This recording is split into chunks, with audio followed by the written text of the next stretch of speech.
Se acabaron los cuentos de hadas. El mundo dejó de ser ese lugar soñado para mostrarse tal y como es, crudo, detallado y a veces bastante implacable.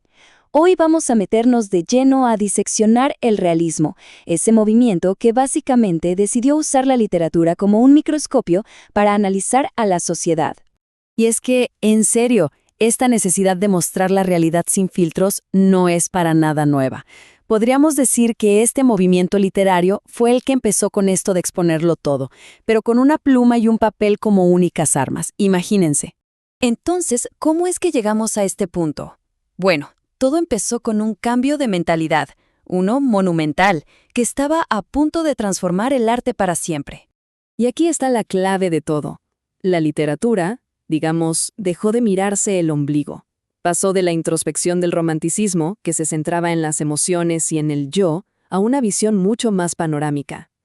Lo que importaba ahora no era tanto el individuo, sino el nosotros, y ver cómo ese gran grupo de gente funcionaba. O bueno, a veces no funcionaba para nada.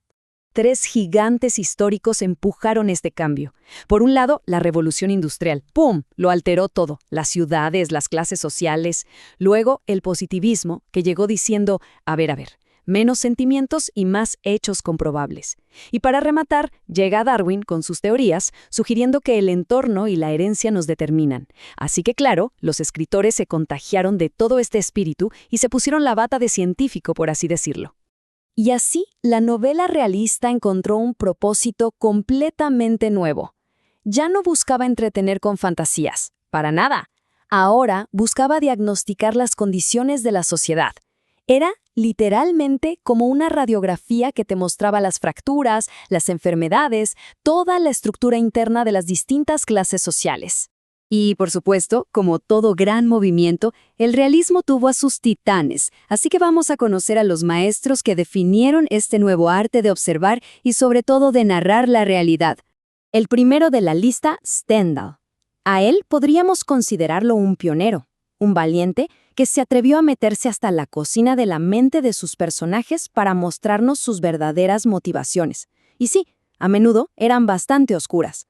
Prácticamente le abrió la puerta a la psicología dentro de la novela. En su obra maestra, Rojo y Negro, Stendhal nos presenta a Julien Sorel y con él un concepto clave, el arribismo.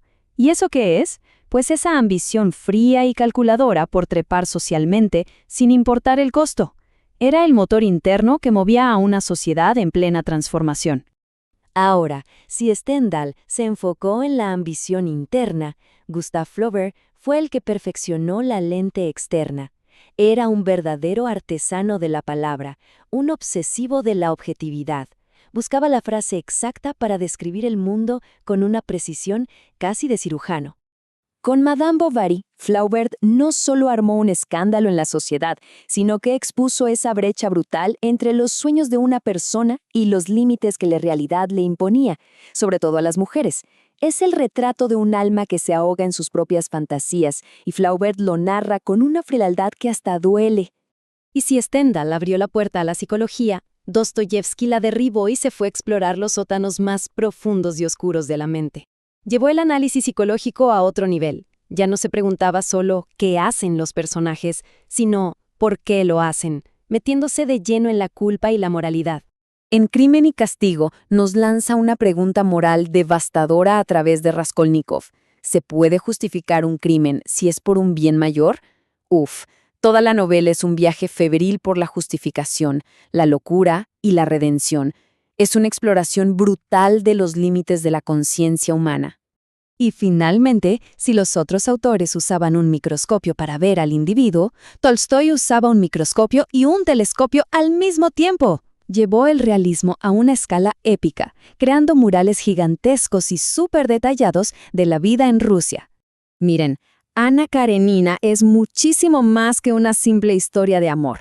Es un retrato completísimo de toda una clase social, la alta sociedad rusa, con sus reglas, sus hipocresías y sus tragedias inevitables. Tolstói no solo te muestra a los personajes, te muestra el mundo entero que los rodea y al final los determina. Pero esperen, que la cosa no termina ahí. Justo cuando parecía que el realismo no podía ser más directo, el movimiento evolucionó. Se transformó en algo todavía más extremo, una especie de versión hardcore, si quieren. La respuesta fue un sí, pero un sí rotundo. El realismo estaba a punto de mutar en una corriente que ya no se conformaba con observar, ahora quería experimentar con la condición humana. Y de ahí nace el naturalismo, con Émile Zola como su máximo representante. Para Zola, el escritor era un científico en su laboratorio. Él creía que las personas éramos producto de la herencia genética y del entorno, así que sus novelas eran literalmente experimentos para demostrar cómo estas fuerzas marcaban el destino de sus personajes, mostrando las miserias humanas sin ningún tipo de filtro moral. Para que lo entendamos con una analogía de hoy, el naturalismo fue como el primer documental sin filtros de la historia. De esos en los que la cámara no corta, no edita, simplemente muestra la realidad en su estado más puro y muy a menudo más brutal. Entonces, después de todo este recorrido, ¿cuál es el legado del realismo?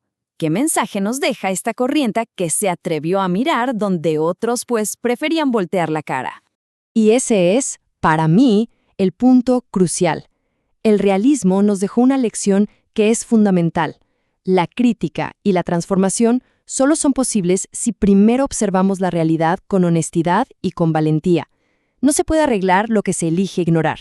La pregunta, entonces, resuena hasta hoy. Los realistas usaron la novela para analizar su mundo. En esta era nuestra, de sobreinformación y de realidades que a veces parecen fabricadas, la pregunta queda abierta. ¿Cuáles son las herramientas que usamos nosotros para entender de verdad la sociedad en la que vivimos?